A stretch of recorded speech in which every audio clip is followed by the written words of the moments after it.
Welcome, Sens Talk. Russell winds in, feeds it back across the strike, and scores! Brady Tkachuk makes it 2-0.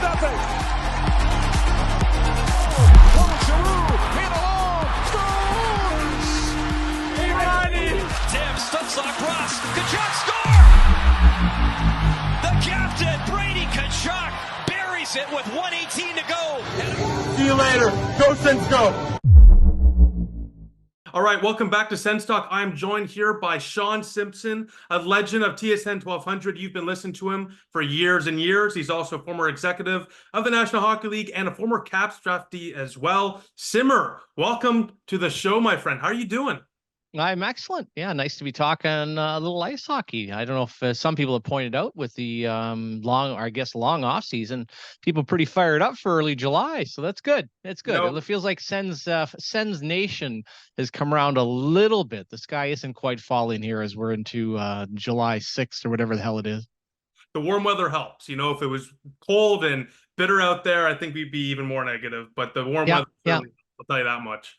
And you know what helps? The fact that we have everything wrapped up, as we're going to talk about in this episode. Everything's been wrapped up within a week. So shout out to you, Steve Steo, as we can enjoy our summer. Chef's kiss, literally to chef's kiss. But I think the best way to start this off is basically we're going to talk about the draft. We're going to take a look at free agency and some trades. And then we'll just take a look at the future. So let's start with the draft. Carter Yakimchuk, 7th overall. 6'3", 194-pound right-handed defenseman. Great mobility for his size. I mean, you watch his highlights, and he looks like a forward. It's unbelievable how nifty he is with his hands. 66 games last year with Calgary in the WHL. 71 points, 30 goals as a defenseman. He was compared to like Zane Perek for offensive ability in terms of his output from last year. What do you think about the draft pick? Again, raw. I think for modern day, people will look at a guy like Brent Burns, but the 30 goals is interesting because it's not the big bomb. I had a former manager compare him to Shea Weber, but it's not a guy sitting back there teeing it up.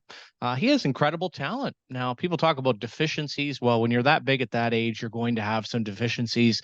As far as making mistakes, hey, he's a riverboat gambler. These things are going to happen. So from what I've seen so far, I like a lot. He is a late birthday, and I think it'll be real interesting to see whether or not we see him at the World Junior here in Ottawa. I think that'd be a real nice showcase for him. But on the surface, right-handed shot, lots to like. So I'm pretty bullish on the pick so far. Yeah, I mean, speaking of World Juniors, I heard tickets are already sold out, so I'm going to have to try to put my way into that arena for that games. Dave Cameron, by the way, shout out to him, head coach for Team Canada. Congratulations. Great guy. I've met him a few times when he was when I was covering 67s, I should say. So it'd be really cool to see another Sens connection there. I think Kazakhstan is there, so our goalie prospect is going to be there. So that should be interesting to watch as well. Yeah. So yeah, I mean, that's going to be really cool. And of course for Yakimchuk, I agree. He was close to that cutoff. So it will be interesting to see. And like you said yourself, you don't look at you can't look at a guy at that age who can barely buy a beer in Canada. Okay. Like the guy barely can buy a beer and like write him off. You got to look at the raw tools. And like you said, there's so many raw ingredients there to make something really, really special. There's some also really interesting draft picks from this year's class. Gabriel Eliasson, this guy is literally tied for the tallest in the draft with Anton Siliev of the first round. Then you got Lucas Ellinas, Jevon Moore, Blake Montgomery, and Eric Wallenius. So who really stands out to you from that group there? The only one I really followed was a big Swede, and I thought it was kind of comical, them talking about how cruel he is and how tough he is. Again, I think some real patience with him. I'm excited that he's coming to North America. The fact that he's been tracked by Michigan sounds like he'll go play in the United States Junior League, which I think is the best move for him. It's a big jump. What I wouldn't want to see is he comes into the OHL. I think Niagara has his rights, and you start playing super physical like that, and maybe a little bit outmatched. I think that could go sideways. So you're at the U.S. Junior League on the way to Michigan. Just be slow with him, but the mobility and the tracking was really impressive for me. They've drafted some kids previously, unfortunately, that are just bad players. I look at this guy as a nice raw hockey player. So slow progress here, and the cruelty and the physicality was kind of comical. But I think you also understand in Sweden, that's not really the mentality for the way they play. You're supposed to play the puck all the time. So he's a different cat, but certainly like the raw potential. Well, I'll tell you what, I mean, speaking of that potential, he's only 17 years old. He's one of the youngest. Just a baby. Exactly, right? So he's that big already. He's likely going to grow at least another inch or two. He's already skating like the wind. He has a decent offensive ability from scouting reports. Yeah. And he's a Hulk. I mean, he's huge, right? He's a massive guy. So you're drafting him for that potential, and that potential is immense. I mean, there's a reason Michigan is interested in him, and I agree. Yeah. The college route and the USHL route is much better. A guy like Yeah. that can't play in an offensive like dominated league. He should play in a physical league like the NCAA, Yeah. like the USHL. I see you got a Yeah. puppy down there or something saying hello. Yeah. Echo the dog's moving around. So yeah. Before you know it, I What was type of going to dog you laugh got? at my own joke. He's going to be 6'12". So, Yeah, which I I know know. Well, doesn't exist. So back to Eliason though. I mean, once again, he's yeah. got immense potential, and the fact that Yeah. you again interested in him, very very Hmm. encouraging. And then Javon Moore is another guy that really intrigues Yeah. me. Same with Montgomery and Lucas Ellenis. That whole Hmm. fourth round, those forwards they drafted in that round, really really impressive. You never know what you're Hmm. going to get in the fourth round, but they all got the tools as well. They're big bodies, good skaters. Javon Moore especially was apparently a steal. Hmm. Was supposed to go in the top 90s. So we'll see what happens with that. And then you got Eric Wallenius as well, another big defenseman. So a bit of a project, but that's what Yeah. everyone is when they're drafted. So we'll have to see. Well, to be honest with you, outside of the 7th and maybe the 39th after that, you're just hoping. And for my old buddy Don Boyd, coached me in junior. I remember back to his London teams. He loves ginormous players. So I'm sure when the mandate came down to draft big players, but the key with that, and we saw Montreal go through it for years where, hey, it's one thing to draft big. It's another thing to find players that can actually play. So first couple of picks I like, and hey, the rest are projects. If you can hit anything outside of those first couple of rounds, then you're really into bonus time. 100%. And, I was watching some of those scouting, interviews that the Sens media put out after the draft. And everyone said, so clearly it wasn't a direct goal. Bonus said, all the scouts said, Boyd said, they weren't targeting height. Mm-hmm. And it's kind of funny because everyone was like at least 6'3", 6'2" at the minimum. Yeah. 6'5". Yeah. But Yeah. then you also, and I mentioned this in my last video or my video about the draft, the average height this draft was 6'2". So Mm-hmm. everyone's just drafting large because the league is a league where you emulate the most recent Stanley Cup champion. When the Yeah. Avalanche won the cup, for example, everyone was going for speed. Now Mm-hmm. that the Florida Panthers won, as you know, they're huge. That's what everyone's going Yeah. for. So it's always interesting to see stuff like that, no? Yeah, and the constant has certainly been on the back end for the most part that you got to be well over 6 foot. I mean, that has not been anything new as far as players, as you said, or style can come and go. But it's all about a philosophy of being on the same page of who's drafting, who's coaching, who's managing, and ultimately the players themselves. And that takes a while to implement. But I think the Sens have certainly done some of that in the offseason as well.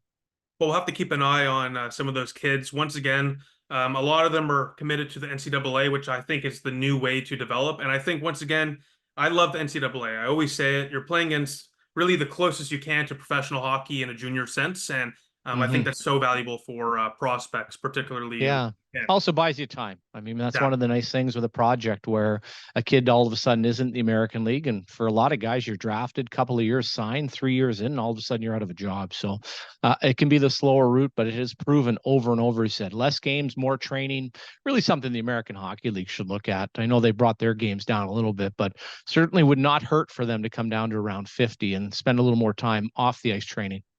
Well, I think last thing on this, I think it'll be really interesting to see. We've seen rumors, and I think it's confirmed now. The CHL and NCAA will be playing like junior games against one another. That's gonna be really cool because I think you're gonna really be able to see. Oh, I didn't see that. Yeah, Are you sure? I think maybe it's just a rumor. So put an Yeah, asterisk. I think it's a bad rumor, to be honest with you. I saw a rumor, but hey, somebody fact check in the comments. Let me know in the comment section. We'll check it out after. Yeah, I don't think so. First of all, because I think they're replacing the prospect game. That's why I think. Well, junior players are not eligible to play in the NCAA, so I don't think that's happening. No. Okay. What I would like to see is if you could play your junior eligibility, then go to U.S. college. That has been talked about, but neither side would want to do that, to be quite honest with you, because it's bad publicity. So I'd be pretty shocked. I have not heard that. Pro or against it though, if it was a thing. Oh, I'd be for it, but as I said, for the CHL, they're very, very protective of their brand, and getting dusted by the college kids would not be good, vice versa. Absolutely. So, I mean, once again, I'll take your word for it, Simmer. You are Shawn Simpson for a reason. But well, no, and I also have the ability to lie with a straight face, so that's one of the nice things. So we're going to jump in now to free agency. This I have written down. So this is all facts, guys. Do not worry. Okay. We'll start off with the Linus Allmark trade. He actually put on his Instagram story yesterday. He's in Ottawa, so Welcome to Ottawa, Linus, literally. Mhm. But what are Mhm. your thoughts? I mean, as a former goalie, what do you think about Linus Ullmark? I'm a huge fan. Again, you understand in the case of Swayman, you have a top 5 goaltender in the league. I don't put Ulmark quite to that, but probably top 10 should be fine. I don't look at anything with do with Murray. Corpusalo, bad team in front of him. He was bad. I think they've solved it. We had him on coming in hot. Absolutely outstanding. Typical Swede. He's over there here already looking around. And I'll tell you what, I played junior hockey in Sault Ste. Marie. It does not hurt. And I know he's from Sweden. I know he played in Boston and Buffalo. Doesn't hurt to come here in the summertime and get a feel for it versus rolling in September and all of a sudden winter comes. So his family will get comfortable. You got Forsberg here, which is a dream partner as far as knowing each other, young families. You got Alfie.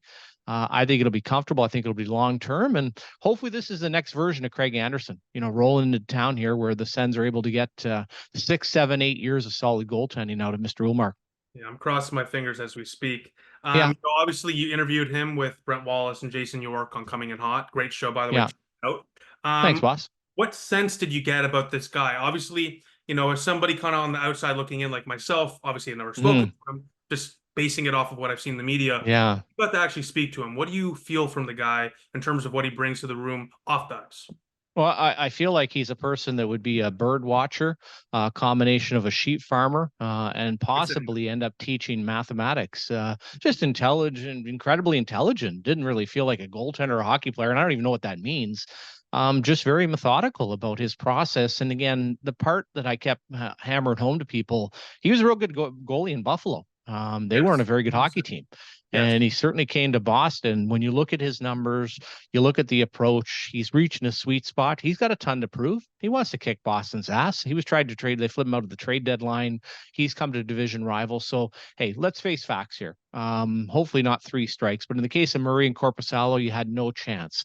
This has to work for the Ottawa Senators, quite simply, to have any chance to make the playoffs, because I don't think on paper they're a good hockey team, but they're going to need excellent goaltending to have a sniff at this. And I think you got a highly motivated guy. Do I want to extend them? Absolutely.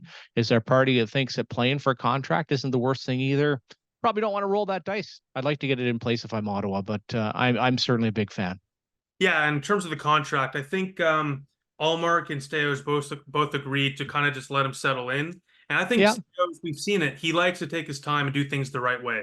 A lot of people want immediate things to happen. I understand that yeah, in a world like that, but that's not how you yeah, manage relationships. I think he's doing it the right way, and we'll see what yeah. happens. Once again, Yeah. Jason Spezza did that when he went to Dallas, but let's not all kid ourselves. The Ottawa Senators have to get him under contract if he's a good 100%. goalie. Yeah. This I don't isn't want one this of to those last ones for the where, year. hey, it might be a bit of a test run for him, but from an Ottawa perspective, they have now made their bed, and this has to work and it has to work long term. Otherwise, they're in big trouble. Could not agree more. I mean, once again, I think that fact that he's here now opens up, in my opinion, the opportunity to sign him before the season starts. I thought he Sure. was going to be here in September, but the fact Yeah. he's already here now, kind of getting a feel for it, Yeah. maybe that helps. We'll have to see. But I mean, in terms of what he brings for on the ice, the Hmm. guy, like, I'm glad you brought it up in Buffalo. Twitter's so toxic sometimes. You see a Hmm. lot of not even Sens fans, just fans in general, clowning on Allmark. Oh, just Boston. He was playing Yeah. in front of arguably a worse and younger Buffalo team, put up way above league average numbers, 912 save percentage, 2.24 goals against average, I believe, Yeah. something like that. Yeah. And Yeah. both way above league average. And may I remind you, the guy was a rookie. He was a rookie doing these things. So the kid is, or not, I shouldn't even call him a kid. This guy is going to be, in my opinion, the savior for the Sens in the blue crease, because as of right now, they need it, and he Mm. looks to be the savior. So we'll see what happens with that. But in terms of, is he going to fall off? No, I think he's going to put up No. way above league average numbers, Yeah. but you should not expect Boston, esque numbers either. Somewhere in the Yeah. middle, 910, 920, somewhere Yeah. like that is where you're probably going to get. That would be nice. Yeah, and speaking of nice, Nick Jensen, you just had him on the show the other day as well with Wally and Jason York. Ottawa, of course, traded Jacob Chikrin to the Washington Capitals for Nick Jensen and a third. Firstly, your thoughts on the trade? Again, on the surface, I think people look at the age difference, the return, everything else. If we want to base Jake Chickard on his time here in Ottawa and even most of his time in Arizona, has not been very good. good offensively, terrible defensively, very inconsistent player. So I'm not sure, and we'll credit when you get to the offseason all the hype. The Washington Capitals taken on a couple of projects in him and Mr. Dubois, who on the surface can be very good players, but very inconsistent. And as far as Mr. Jensen, he brings exactly what Ottawa wants. Back when Shabbat was coming in, he had DeMello. They screwed that all up with Zaitsev. They overused him. I'm not putting all the fault on the team. The player has to be better, but this is protecting your investment. And I think the pairing right there should take you back to Carlson Mathot. So great to have him on. Typical Minnesota guy, and another guy family-wise that fits into the organization. And if you've ever been to Minnesota, it's about as close to being from Canada. So he'll transition in very well. His family will absolutely love it. And hopefully they get more than 2 years. But for right now, a couple of years in him, hopefully, well, it has to elevate Thomas Chabot. I mean, it's sink or swim for him as well. 8 times 8, making $10 million a year. He's got to be a premium defenseman in the National Hockey to get that freight. We've seen Chabot excel with DeMello. There's a reason his best years were with DeMello, because DeMello is an anchor and he can play his game. And you said it with Mathot and Carlson. It's the same thing. I'm not comparing Chabot to Carlson, but it's the same idea, right? Where you have that defensive guy, so he can have more of a leash. Chabot was the guy playing 30 plus minutes a night because we couldn't play defense other than him. So that's kind of where he had his stunt of growth. So I agree. I think this is a great addition purely because it fills a positional need. Once again, you can't compare the value of Jensen and Chychrun immediately, because you just look at the flashy stats of Chychrun. He's a fine player, but it doesn't fit Ottawa's needs. We already have 2 puck-moving left-handed defensemen. We had only one right-handed guy that plays more physical, more defensive, which was, of course, Artem Zub, as we all love. So with Jensen, on top of the positional need, he can play penalty kill minutes as well. But more so, he has that contract control. You weren't going to get a Matt Wall. You weren't going to get any of these guys. They were all gone. Yeah. And you get 2 years at the minimum of a guy you needed. So you don't have to worry about it anymore. And let's say he walks in 2 years. You know what? I'm not going to say Yakimchuk will be ready in 2 years, but maybe he is. So that opens up the opportunity where probably not. But once again, you can look at the situation 2 years from now. If he's good, keep him. If not, look in your organization or bring somebody else. It gives you a situation for the next couple of years where you can focus on other needs, if that makes sense. Yeah, no. And as Jason York, and I take a lot out of Yorkie, first of all, playing the position and knowing it. Now, as far as when guys are ready and everything else, listen, it's hard to find right shot defenseman, hard to find at the cost that he is as far as the freight for a couple of years, see where it ends up going. This idea of holding spots, the Ottawa Senators got to win in the next couple of years. As to when Yakimchuk or anybody else, he's at least 3 years away from playing. And then at that point, what impacts he can end up making? So I never buy into that philosophy. Listen, what you're dealing with the Ottawa Senators right now, both on and off the ice, is quite simply having to win hockey games and sell tickets. So let's worry in 24 months as to where everybody's at, let alone 18 and 17-year-old prospects. For sure. All I'm saying with that is it gives you the security for the next couple Absolutely. of years. And it's not 1 year. It's not 1 year. Yeah. Right. Yeah, exactly. We've never had that. Like, no. And you hope, and you got to go back to Mathot. Hey, they lost Kuba. And all of a sudden they turned and flipped Foligno for him. It fit like a glove, and it was great. Now, the unfortunate was they had nothing else after it. But right now on paper, this top 4 looks as good as it's been in a long time here in Ottawa. And do you see Chabot and Jensen playing together, or do you think Sanderson's with Jensen? How do you see that top 4 going? I have no idea. It feels like Zub and Sanderson, but as you just mentioned, something like that, I don't know if the Jensen American side, I personally would probably, with Jensen being as veteran as he is and having him on, understanding what he's all about, I think psychologically and a lot of other reasons, Chabot could use that right now. I'm not even worried about Jake Sanderson, so I would probably, not that Zub and Chabot haven't been bad together, but I'd take the wily veteran right now. I think there's a lot that could help between the years and lots of other places, along with my old buddy Nolan Baumgartner, who I drafted, who's now coaching the defense. So those couple of things, I would put Jensen with Chabot. Yeah, I agree with that. And once again, in terms of Jensen, I think he's also a good skater himself. Like, he's not absolutely is. Yeah. As a liability. I mean, no. You've seen that clip against, I think it was Columbus, where he just skated like the wind from end to end. Beautiful. Yeah. The guy's got good speed, man. I mean, like, this is, I understand on the surface where people are like, oh, Chychrun for Jensen, what are you doing? But when you really break it down, it's actually a pretty good. Yeah.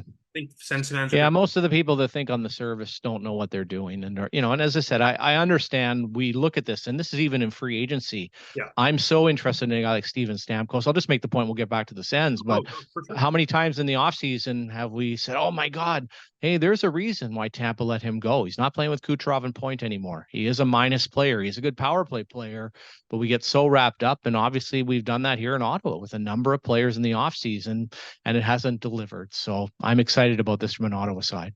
Well, speaking of the offseason and free agency and some signings, David Mhm. Perron. This is an interesting one, 2-year, $4 million deal with a 15 team no movement clause. Last Mhm. year, 76 games, 47 points, 17 goals, 17 points of which were on the power play. This is a guy with a lot of experience, just under Mhm. 1,200 NHL games, just under 800 total points. What are your thoughts on the signing of, frankly, a pretty solid middle six winger? Well, when you look at it on the surface as to how it fits, the Brady Kachuk angle, the experience, watched him play in Lewiston of all things back in the day, played one in the year in the Quebec League, went right to the National Hockey League. He's had a real good career, but he has slowed down. He's a half court player right now. I like the fit at every level, but I'm just curious to see where his play is at. Right now, I'd have him penciled as a third line player, but he's coming in with the right mentality. He's coming in with a young family. He's got a 2-year deal. It's not just a 1 year. So I like it.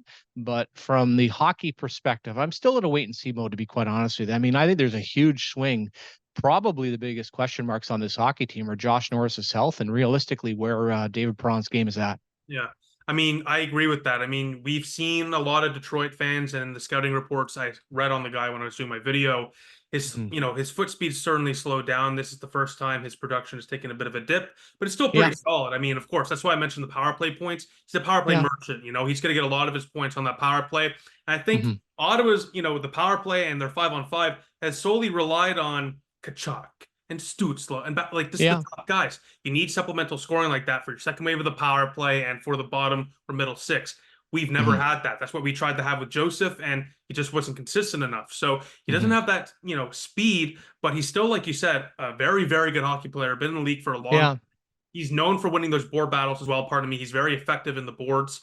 And Ottawa Hmm. loses a lot of board battles. So I'm interested to see how this kind of translates with a bit of a speedy line next to him with Ridley Gregg and probably Amadio. There's some Yeah. speed there. So I wonder if you see a lot of him winning the board battles and setting them up and then catching up. Yeah. That's something we might see. But I think Yeah, bring some yeah. more. Ottawa has not been very good over the years of sustained time in the offensive zone, and for Perron and Ullmark and Jensen on the surface, they have a far better locker room. There's no doubt from a leadership standpoint.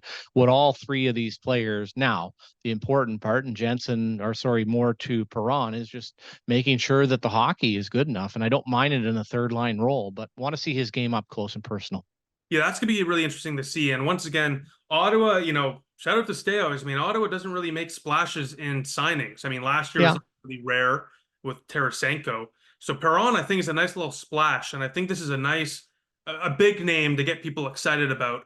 Not Hmm. as much of a big name as Michael Amadio, but I think I'm more excited about this signing, to be honest with you, because I think Hmm. Amadio was one of the more underappreciated players in the Vegas Golden Knights. He could play Yeah. everywhere, wing, center. He played last year with Vegas, of course, 73 games, 27 points, 14 goals, 13 assists. So he's a very Hmm. consistent Hmm. player. 51% faceoff rate as well. He's played just under 400 career NHL games. What are your thoughts on Amadio coming back to Ottawa?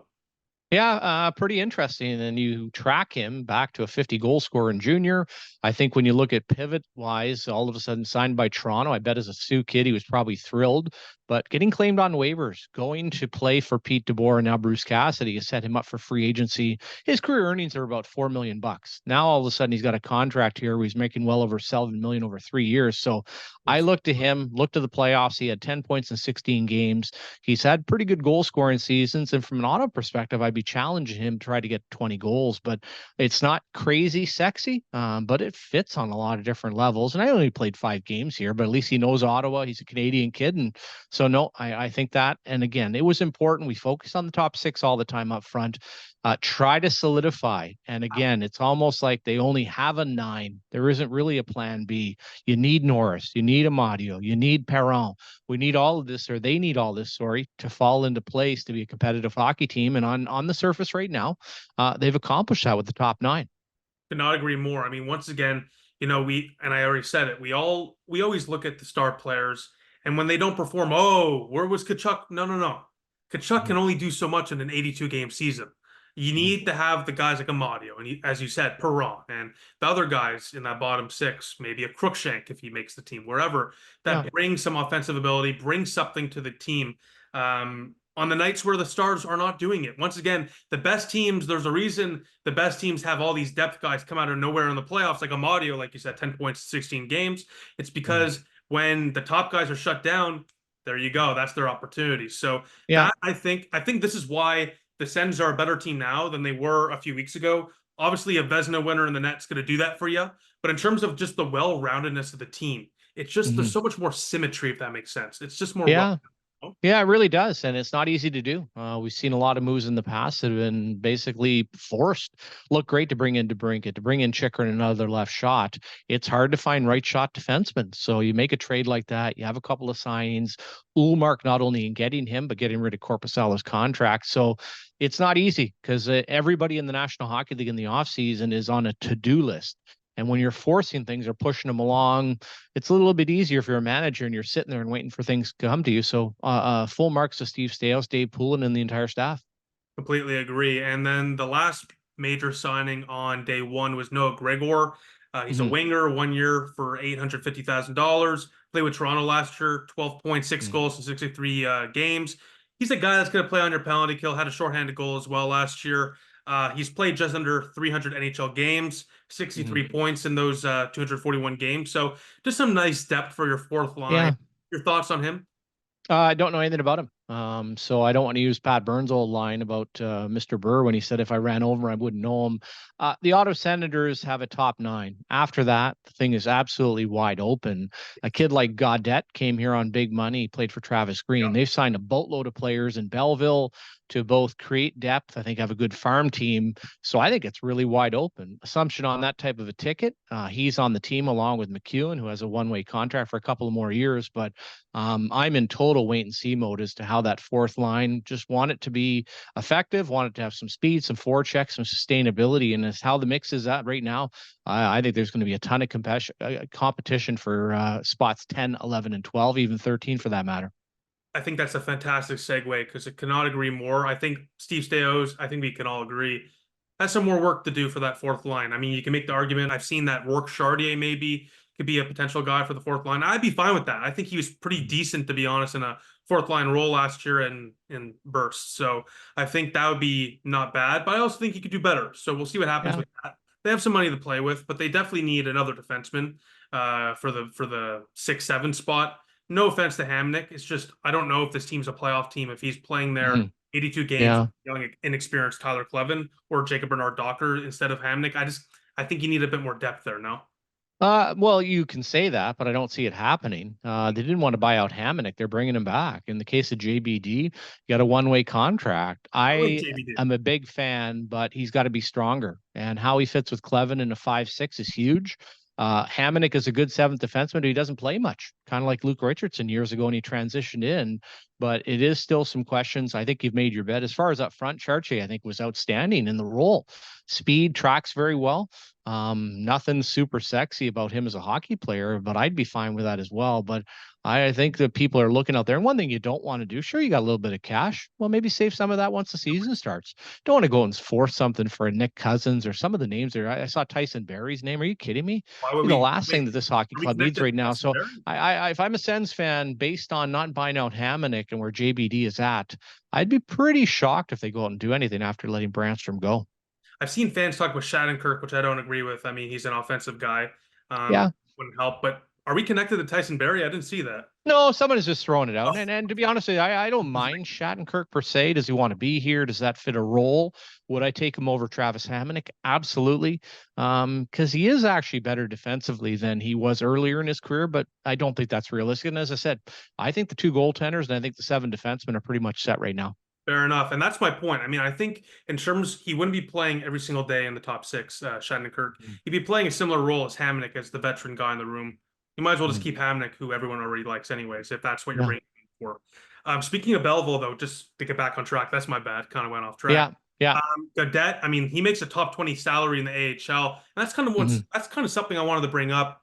where Michael Andlauer, it's a really nice change of pace. They are investing. They are really, really investing into Belleville. We've seen multiple contracts of a few $100,000. It's really interesting to see some of these big AHL guys, big names, being signed there in Belleville. Garrett Poulin is also brought back.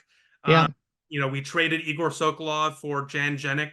We just signed as well, a guy that's played just around 20 games in NHL, some more depth. But Belleville's loading up for a Calder Cup run. What do you think about that roster? That's fine. They don't have a whole lot of prospects. The key is, and you look at the Hershey Bears, look at some other teams that win. There is no correlation, and especially with this group, to winning a Calder Cup is going to mean anything. I don't know in Belleville, the fan base has been just okay. It's just a bit of a push to get a winning team. I don't think they've ever won a playoff round, and it also creates depth. And when you look at big picture, the money being spent, I would hope it's probably that. But the real balance here, and I go back to the teams in Binghamton under Luke Richardson, never won, but he produced a bunch of players. That's what I want. I want draft and development right now. There's not a whole lot there, especially up front. You hope a Tyler Boucher gets healthy, gets back on track. So for the rest of it, you're getting depth at big picture, a relatively cheap cost. And I think from a product standpoint, he stole the Belleville junior team, so he probably feels bad and wants to put a good American League team in there. I mean, for sure. And I mean, obviously, we got to shout out Yarventi and Osipchuk as well in that bunch of absolutely prospects we have. And they are good ones. And there's nothing wrong with having good players around them. Like I said, the real fine line is every coach wants to win. Coach in the American League wants to get to the NHL just like the players. But I think the balance right now, nobody's going to be held back, and having good players to play with can help as well. And I think you were pretty accurate when you said it's a bit of both, because I agree. It's obviously they're making a push to make the team better. That's the ultimate goal. But also, we can't not look at the fact that attendance has not been great in Belleville. COVID did not help, obviously. Yeah. But attendance hasn't been great. So maybe this is a push to capitalize off of a pretty decent playoff run last year. Beat Toronto, took Cleveland to the brink, a couple overtime games. They're trying to build off the momentum, and I think it's a smart play. You really see a lot of fans returning to the barn, and they should. It's a great barn, what they've done there at the CAA Arena, the former Yardman Arena. I mean, it's a smaller, it gives you the nice old small town barn feel, but I think it's really nice what they've done there, and hopefully this helps raise attendance, because I mean, with Adam Gaudette, I think this is a guy as well. He's played like 2/3 of his career in the NHL with Travis Green.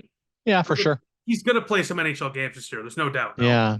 I'm not totally sold on him for the role, but hey, you entice him to come in. As far as Belleville, it's interesting. You're into Toronto Maple Leafs territory. I'm always leery. When I played in the Ontario Hockey League, you had Cornwall, you had Kingston, you had Belleville, you had Ottawa. If you can't sell junior hockey, tough to sell the American Hockey League. But the teams now are owned by the big clubs, so hopefully it's a push. But I'm still a little leery on whether or not they're truly going to support an Ottawa American League franchise.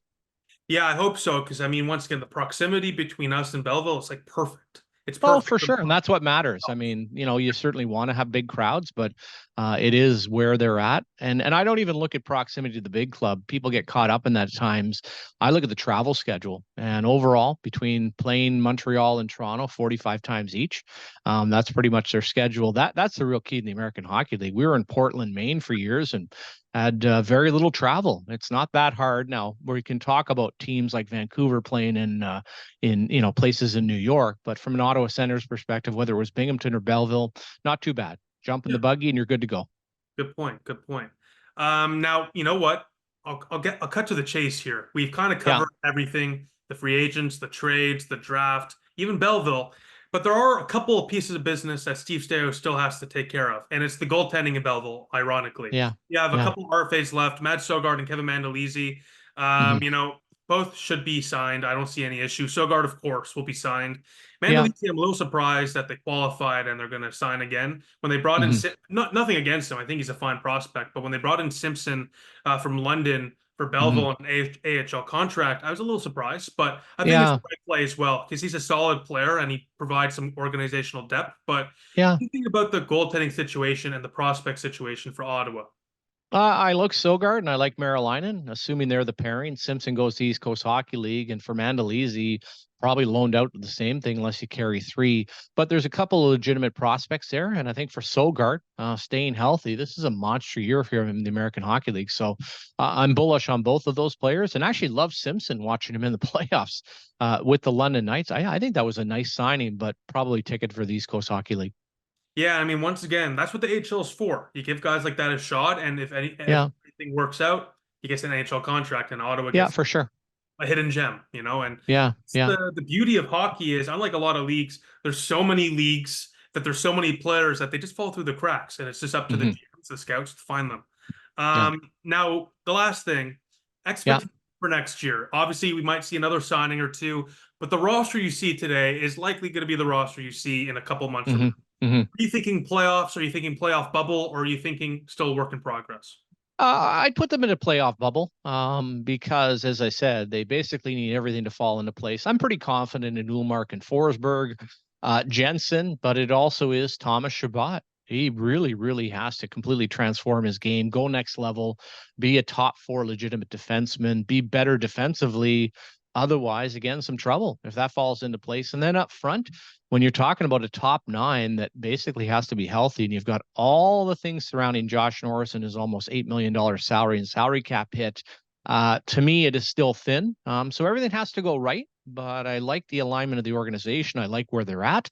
I like the things that they did. I think they can be competitive. But right now, yeah, absolutely, I'd be saying a playoff bubble team. Well, I just realized we didn't mention Shane Pinto and his Yeah, extension for a couple of years. And I was going to bring that up because with Josh yeah. Norris, I see Norris on the left wing and Pinto Hmm. centering that second line. What about you? Yeah. Oh, I've always seen that. Yeah. I had mentioned that years ago. I thought Pinto would pass Norris regardless. It was ridiculous when they gave Norris the contract with the shoulder, with everything else, just handed him, but good for him. Great guy, works his ass off. Can't fault him. You only hope he stays healthy. But behind a guy like Stützle, and even when we talk about, and I don't mind Chartier, but being realistic about the youth and the size of Stützle, you got good size in Pinto. Then you get into Ridley Gregg, if that's a possibility. Probably see Amadio sliding in, taking draws, doing different things. Yeah, no, as I see that. People also say, well, you get to the wing. I know faceoffs can be tough on the shoulders, but it's a contact sport. You're not going to avoid that, whether you're shooting the puck, whether you're playing with contact. And gosh, you just wish this fellow well, meaning Mr. Norris. I mean, again, fittest athlete, puts in the time. Hopefully this is behind him. But as an organization with 6 years left in his contract, you have to be extremely nervous. And it's a huge piece. All of a sudden he's gone. If Perron has to shift up at 36 years old with Giroux, with the rest of the pieces, it thins out in a hurry. There's no doubt about it. So 6 defensemen, getting health up front as far as a top 9, those are the keys going into the year to have a chance to make the playoffs. Absolutely. And I think you made some good points. It's a contact. I always do. Hey, that's why you're simmering. You got to I'm simmer down teasing. though. I'm teasing. Sean. No, but on Norris, like I said, it's too bad. And like I said, it's not something you can control. But that sway of where Perron is at 4 million and Norris at 8. You got $12 million there that even I'm sure Mr. Stayhouse would tell you, where is Perron's game at? Where is Norris? I know he was in town, but we've seen this. I just hope and I just pray, because we have seen. You just saw Derek Brassard retire. He went through this early in his career. Now he turned into a different type of hockey player, but I just hope he can stay healthy. Yeah, absolutely. I mean, we've only heard good things about the Noof. I mean, I think it says a lot about a player when he's been injured. He still stays part of the team. He still stays. Absolutely. He tries to just be, however possible, to be involved. He's involved. Yeah. That's He loves the game. It's not just about collecting a paycheck. And let's also be honest, he loves hockey. Another one of these shoulder injuries, and probably touch and go as far as hockey, and certainly from a long-term injury standpoint for the Ottawa Senators trying to recover that $8 million. Now I have to ask. Yeah. I wanted to save this for the end. Obviously you were on the World Junior team. That famous brawl with the Soviets. The lights go out. Have to ask. Can you just talk to me about that? I mean, I've seen the clip. Obviously, I wasn't alive for it, but it's pretty infamous. Have to ask. Yeah, no, it's I'm sure you've talked about it 1,000 times. Well, a couple of things. Nobody knows who the goalie is, and they have no idea who I am. But if you say, hey, remember the goalies who were fighting, if you're of that vintage, one of the neat moments about it, I'll say this, is that almost anybody that was watching it knew where they were. When you think about political events, you think about times, it was wild. And I'll also say this, because I'm certainly not much of a fighter. Thank God I ended up on top of the other goaltender. I blacked out. I really didn't. I don't remember anything happening until all of a sudden I was kind of on top of him. Yeah. From there, I was the video. I remember coming into the locker room and one guy, Scotty Metcalf, saying, "We were fighting the other guy." I'm like, what? So not much, but life experience. It's a good story for someone that didn't go on to have much of a career. It's a better one. Like, well, everybody wins gold medals at the World Junior. I mean, getting kicked out, that puts you into a whole different class. So it's been fun over the years. And hey, I'll also say this. I grew up in Orleans. The tryouts were in Orleans. I look back to it from that perspective of, as a kid in Canada, to say one day you'd play in the World Junior team for Canada doesn't get much better than that, along with being drafted. Now, I wish I played, wish there's lots of other things, but I really do appreciate it. 55 years old, you say, hey, man, that is pretty darn cool. If you told 14 or 15-year-old Shawn Simpson that would happen, he'd be pretty thrilled. You lived a good life, I'll tell you that much. A lot more to go, of course, but some great stories, I'm sure. And we'll have to have you on again soon to go through those stories. I just wanted to get your insights on this episode. So much, I mean, so much to talk about in Sens land. But hey, now it's summer, Shawn. Now it's summer. Exactly. Let's simmer down. Let's try to enjoy the summer, stay cool, and we'll definitely have you on again sometime around October. Yeah. I don't know if it's a compliment because I'm actually a hand speaker myself, but I feel like you're doing a lot of the Donald Trump motions. You're a bit more of a, starting here and you're giving that one. That's the Trumpster right there. Hey, you're not Joe. At least you're not Joe. At least you're not Joe Biden. But you got to watch how you see. I'm more of this one. You start inside and you go out. That's the Trumpster right there. Accordion, I guess. Oh yeah. I get that a lot. Better than. Oh, I love it. I'm the same way, but better than being compared to Joe Biden at this point. So you're good to go. That's for sure. Shawn, always a pleasure. Right. Where can everyone follow your stuff? All right, brother. Cheers. What's that? Where can everyone follow your stuff? I guess on Twitter. What is I don't even know what Twitter handle is right now, but we'll put it down there. So give them a follow. PSP Simmer at whatever that, or no, it's not at. It's at that. Anyways, they'll It'll be down there.